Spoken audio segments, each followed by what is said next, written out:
But here we're talking about Canada Soccer. You know, all that goodwill that we had, all those good vibes, and the vibes are dead, almost. As of yesterday, if you haven't been following the story, what has happened is that the men's national team are on strike for different reasons, whether that be monetary compensation. The TLDR overly simplified version. I definitely would encourage you to read some of the statements and then follow some of the people covering it, from Peter Galindo to Westhead, who broke the story. And Westhead does sound familiar. It's because it's Westhead. We're talking about not Paul Westhead. I always confuse those, not the Lakers coach, but Westhead, who broke the story on the abuse with the Chicago Blackhawks. So he was starting to break stories, and I was just like, where have I seen? Oh, okay. Well, that's interesting. So he broke a story and put out the letter from the team stating that they definitely weren't planning on playing due to things. And if you want to boil it down to one thing, truly, I think it's the CSB. And the CSB, if you're wondering, is Canadian Soccer Business, and some transparency on that. Like, there's a lot that you can go in and look and say, man, some decisions shouldn't have been made, some other things, but the main crux I'm getting out of it, for me, it's what's going on with that. Rick Westhead is the name. Truly, he received a letter, and she had read it yesterday, but I'm going to read the letter really quickly for you. 4 years ago, we set out on a mission to leave our program in a better place than we found it. At the time, it was over 30 years since our nation was represented in the FIFA Men's World Cup, aside from our collective childhood dreams and playing at the World Cup. We hoped that qualifying this team would bring a level of respect and financial opportunity that we could raise the standard and opportunities for the next generation of players in our country and change the trajectory of that forever. Despite unprecedented success, both men's and women's teams in 21 and 22, we have seen no changes. Where is the progression? More importantly, where is the money? We have recently learned in 2018, Canada Soccer signed an agreement with Canada Soccer Business, and that was completely compromised their ability to leverage our on-field success on the senior national teams. Now, what they're talking about that is Canada Soccer Business was created and ended up selling the rights to broadcast Canada games. So if you've been following the national team, and it's come into context a little bit here, the key thing to keep in mind is there's been a bit of an interesting conversation, but there's something underneath it, right? So when the women were on their celebration tour, there was a little bit of hoopla, especially on one side, which I agree with, that they were going to be retiring Steph Labbe, as well as celebrating Christine Sinclair, her 185th goal. And the game wasn't being played on national television, and there was a little bit of questions as to why that was. Now, the owners of the rights, MediaPro and One Soccer, have it, and they're trying to sell the rights to the game to bigger broadcasters, and maybe the price was too high, maybe it wasn't there. What has happened essentially now is a commodity that was cheap, and essentially what happened, MediaPro bought low, and we're able to get Canada Soccer Business in a position where they couldn't really say no. It was a pandemic year, and they were able to buy it and have a 10-year agreement with them. And now that the games are worthwhile, the ability to really maximize the financial opportunity of these games is a little bit limited based off of this agreement. And that's where that comes in. So continue to read this letter. To have any chance of substantial change for all Canada Soccer programs, we need the terms of this agreement to be disclosed and corrected. We want to know who signed this deal and has handcuffed our association. Again, why have Canada Soccer given up the autonomy of their greater opportunity to grow the program in years? And that comes just with, because broadcasting rights right now, guys, are the future, is where most of that funding comes from. So if you don't have control of your broadcasting rights, now you're stuck in a situation where you could hit broadcasting numbers, but because you're not getting the residual, you're not getting the advertising dollars, you're not getting the viewership dollars, that means nothing, meaning that the ability to grow the program is limited. Now, back to the letter. We want to work to grow together with our organization, but the relationship has been strained for years, and now Canada Soccer has affected our team and jeopardized our efforts in raising the standards, effectively advance the game in Canada. All right, and this is where we get to the negotiation aspects. In March, we initiated contract discussions with Canada Soccer due to the executives delaying the process and taking vacations. Negotiation process was unnecessarily prolonged. Canada Soccer waited until the evening of June 2nd to present an archaic offer, and the General Secretary and President of the Association only made themselves available for the first time to talk to players on June 4th at 4 p.m. Now, in their press conference, Bontis did suggest that, they did start. Negotiations start right after the Jamaica game, which is interesting. Which begs me the question, if negotiations started there, why couldn't we get an agreement done before? It's a little frustrating on that aspect. I think there's a lot to go. There's been a lot of interesting good tweets, and I've just been arguing about Skittles on Twitter. But let's get back to this. All right, so for those reasons, we have reluctantly decided not to play our match against Panama, which was yesterday. It's a time that we take a stand for the future of soccer in Canada. Going forward, what we need, the transparency and a review of the Canadian Soccer Business Agreement, which I think is reasonable. A leadership team that can optimize this moment and generate revenues from corporate sponsorship that should be used to drive the game forward at all levels for years to come. Grassroots, youth, para, senior programs. All I'm going to say to that is, I just want to buy a kit. Can we just get a kit? Can we have kits available? Is that too much to ask? Equitable structure with our women's national team that shares the same player match fee percentage of prize money earned at our respective FIFA World Cups, and development of a women's domestic league. Now, here's the interesting thing to note. Canadian Soccer Players Association did put out a statement saying that, and we see keywords here, equitable structure is not equal pay. And that's something that I don't think I need to say, but know that. Equitable structure isn't equal pay. Equitable structure is essentially asking for a percentage, which is what they're asking for. So if you make 30% of World Cup fees go to the teams, that's what you want. What the women team, rightfully so, are asking is for equal pay. So whatever the men are getting paid, we want that pay too. So what is asked here is that. Now, I just finished watching Peter Galindo with JDTV talking about that. So if you haven't watched it, go ahead and watch it. I do talk about that both teams have been in contact just to make sure they're on the same page for things. So that's definitely a good thing to kind of keep an eye out. Then, World Cup compensation that includes 40% of the prize money and a comprehensive friends and family package for the 2022 FIFA World Cup. Now, this was actually the first snip that we heard of this. That was the first thing I heard, because West had suggested in a previous tweet that some of the players were wondering why they weren't being given any help for things. I think the agreement as of now was 2 tickets for each family member for all the games, but transportation was on them, which it's not a terrible agreement, but I wouldn't agree to it. That's just me. And 40% of the World Cup prize money there. Now, in terms of the prize money, they had talked about a split of 40, 20, and that's about a net. Again, Galindo goes into this well in his video live stream with Josh from JDTV. So I encourage you to please find that, look it up. It's Canada versus Panama, friendly canceled. What happened? Definitely look that up.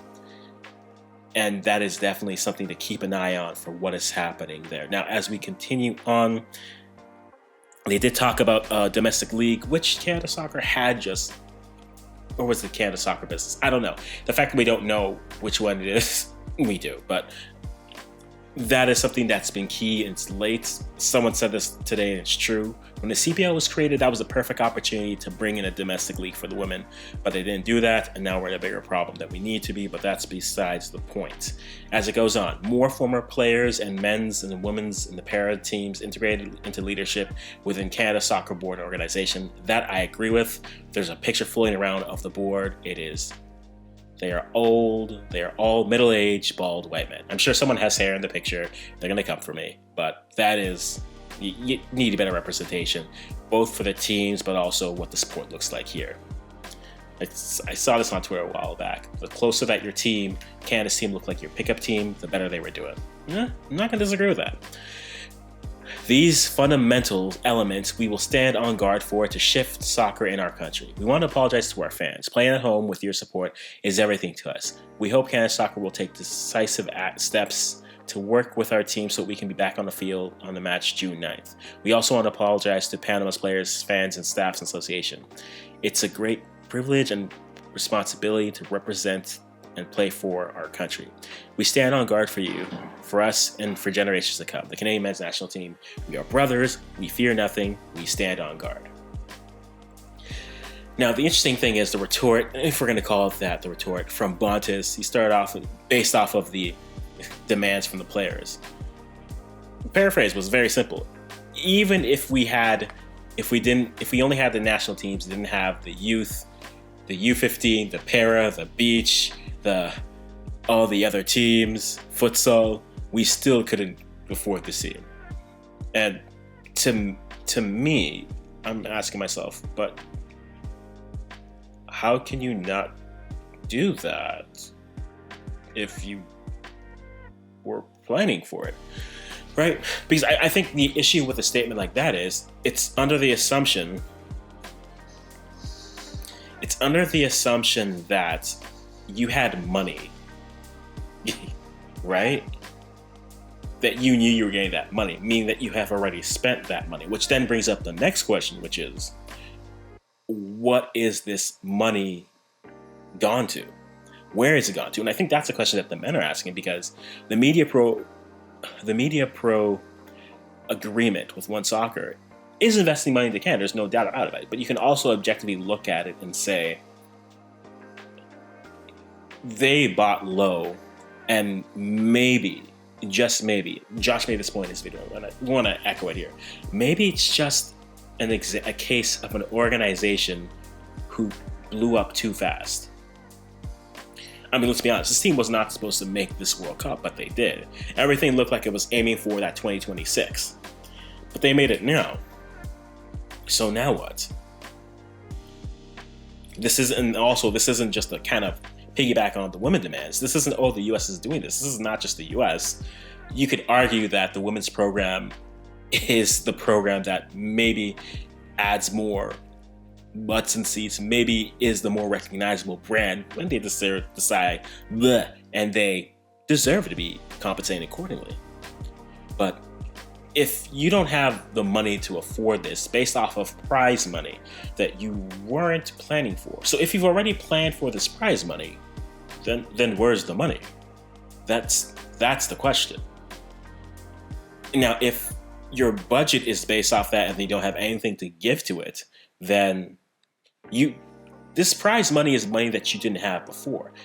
Unless they are telling me that you've already spent this money that you don't have, which then comes for the calls of transparency. Why is that the case? Where is the money? I think that is the question. And why I'm probably more so, again, mainly when you come to labor disputes, I'm usually always with the players. Because I feel that most times federations can do the things, they just don't want to, right? Or maybe they are strapped, but then it is. Now, at the end of the day, I don't think anyone comes out looking better. The national team, men's national team, does not look good doing that. Because it's a game. They're out west, they have an opportunity to play, but not there. But the CSA, I mean, at this point, I want to start making demands. Can we get kits? I want Skittles. Give me a World Cup kit too, and discounted tickets for the rest of the year. Like, they've had 2 canceled friendlies. The Iran debacle, which I do find it interesting on a side note, that they put out a press release and said they've canceled the game, and they feel like that's what they've done enough to talk on it. Whether, again, how you feel about it. For me, I was like, that's who you're going to go with? Well, okay. But it makes you feel like if that's a choice that you had, you could have done more. And in my Do Better CSA video, I said it. They had the opportunity to have 2 friendlies, and now we have none. Yes, Panama got put, but we still have none. And you can put some of that on the players, but at the root of it, this is the CSA. Man, this is a fun time. So we're on Skittles watch. Day 1. Guys, if you are following, let me know how you feel. If you're Canadian, who are you siding with? Are you siding with the CSA? Are you siding with the players? Are you wondering what the CSB is doing? Guys, if you're on the outside, how do you think this goes? If you've dealt with types of disputes with national teams and their federations, how do they get resolved? A lot of these Canadians, well, a lot of the fans who've been following this team for a while, this action does not surprise from the CSA, but maybe giving some extra perspective would be great. I know there's a lot of Ghanaians who are going to be like, let me just tell you, it was 2014. But guys, let us know in the comments again, Canadian and African content that we're doing. I guess I'm on strike watch every day this week until it gets resolved. The big date is this. My honest opinion also is this. Do I think this can be resolved? Can this be resolved? Yes. Do I think it will be resolved?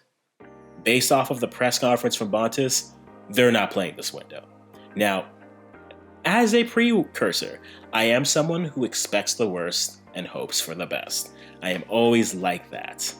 That being said, they did meet today and / are meeting today. Hopefully something positive is able to come of this. But based off of what everyone sounded like, I think they're not playing on Thursday. Hopefully I'm wrong, but I don't think they're playing Thursday. But we'll see, guys. This is a question from the African saying, thanks for stopping by for our quick Skittles updates. Day one? No, this will confuse people. It's men's national team are on strike. Also, don't lose sight of the fact that the women in their note with the Canadian Players Association, Soccer Players Association, says they've been negotiating in good faith since January. So, I'm waiting for someone else. Or have the Referees Association from Canada Soccer been negotiating something as well? Can they drop something? I just need it. Anyways, guys, let me know how you feel. Again, if you're international and you're just kind of following this from a distance, how have you seen disputes with your national teams and your FAs get resolved? Give some of these Canadians who are new to this a little bit of a eye into how this gets done. But guys, yeah, we'll put something out tomorrow if there's any significant updates. But until then, this is a question for the African saying, bye-bye for now.